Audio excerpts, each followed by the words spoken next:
Assalamualaikum warahmatullahi wabarakatuh. Alhamdulillahirabbil alamin wassalatu wassalamu ala asyrafil anbiya wal mursalin Sayyidina Muhammadin wa ala alihi washabihi ajmain amma ba'du. Yang kami takzimi Kiai Haji Muhammad Hasan Mutawakil Allah SHMM, yakni selaku pengasuh Pondok Pesantren Zainul Hasan Genggong. Yang kami hormati Bapak Rektor Universitas Islam Zainul Hasan Genggong, yakni Bapak Dr. Abdul Aziz Wahab BAMAG. Dan juga yang kami hormati segenap jajaran para dosen, khususnya dosen pengampu kami, yakni Bapak Ahmad Soni Irawan SHIMH. Baik, jadi pada kesempatan kali ini saya akan menjelaskan sedikit materi tentang hukum acara perdata yang meliputi susunan dan juga kekuasaan badan peradilan. Nah, di Indonesia, badan peradilan yang berwenang dalam menangani perkara perdata itu terdiri dari beberapa tingkat yang masing-masing memiliki tugas dan kewenangan tertentu. Nah, susunan badan peradilan ini tercermin dalam Undang-Undang Nomor 48 Tahun 2009 tentang Kekuasaan Kehakiman dan Kitab Undang-Undang Hukum Acara Perdata, KUH Perdata. Yang pertama di sini ada pengadilan negeri. Nah, pengadilan negeri ini adalah tingkat pertama dalam pengadilan perdata.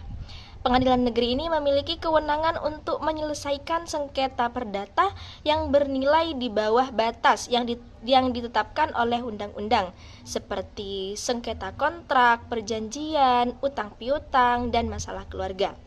Nah, pengadilan negeri ini terdiri dari satu ketua dan beberapa hakim anggota yang dipilih berdasarkan kebutuhan.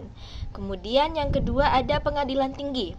Pengadilan tinggi ini adalah tingkat kedua dalam sistem peradilan di Indonesia. Pengadilan ini memiliki kewenangan untuk mengadili perkara yang diajukan dalam bentuk banding dari putusan pengadilan negeri tadi.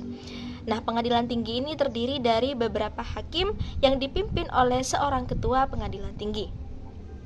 Kemudian yang ketiga ada Mahkamah Agung. Jadi Mahkamah Agung ini adalah pengadilan tertinggi di Indonesia. Kewenangan Mahkamah Agung ini meliputi pengawasan terhadap putusan pengadilan yang lebih rendah dan juga menjadi pengadilan kasasi yang berwenang untuk memutuskan perkara perdata yang dipermasalahkan melalui jalur kasasi. Nah, Mahkamah Agung ini terdiri dari Ketua Mahkamah Agung dan beberapa hakim agung yang dipilih melalui prosedur tertentu. Kemudian sedangkan kekuasaan badan peradilan dalam hukum acara perdata itu mengacu pada wewenang dan tugas masing-masing pengadilan untuk menyelesaikan sengketa sesuai dengan hukum yang berlaku. Nah, kekuasaan tersebut terbagi menjadi beberapa jenis. Ada kekuasaan teritorial. Nah, kekuasaan teritorial ini berkaitan dengan batasan wilayah pengadilan yang berwenang mengadili suatu perkara. Misalnya, pengadilan di suatu daerah hanya berwenang mengadili perkara yang terjadi di wilayah tersebut. Kemudian ada juga kekuasaan material. Nah, untuk kekuasaan material ini berhubungan dengan jenis perkara yang dapat diajukan ke pengadilan. Jadi misalnya pengadilan negeri berwenang mengadili perkara perdata dalam hal sengketa kontrak, warisan, dan sebagainya. Ada juga di sini kekuasaan fungsional. Jadi kekuasaan fungsional itu berkaitan dengan jenis perkara atau tugas yang dapat dilaksanakan oleh pengadilan. Nah, setiap tingkat pengadilan ini memiliki fungsi yang berbeda, seperti mengadili perkara pertama, berarti pengadilan negeri. Kemudian banding, yakni pengadilan tinggi, atau kasasi, yakni Mahkamah Agung. Kemudian di sini juga ada prosedur penyelesaian perkara perdata. Jadi setiap tingkat pengadilan itu memiliki prosedur yang jelas dalam menangani perkara perdata. Secara umum, prosedur penyelesaian perkara perdata itu mengikuti beberapa langkah, yakni ada pendaftaran perkara. Jadi pihak yang ingin mengajukan gugatan itu harus mendaftarkan perkara tersebut ke pengadilan yang berwenang sesuai dengan tempat kedudukan tergugat atau berdasarkan perjanjian dari para pihak. Kemudian setelah itu ada sidang persiapan.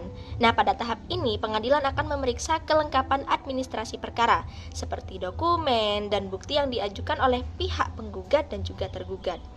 Kemudian ada juga setelah itu nanti ada sidang pokok perkara Jadi pada sidang pokok perkara nanti ini masing-masing pihak akan mengajukan bukti-bukti dan saksi-saksi yang mendukung klaim mereka.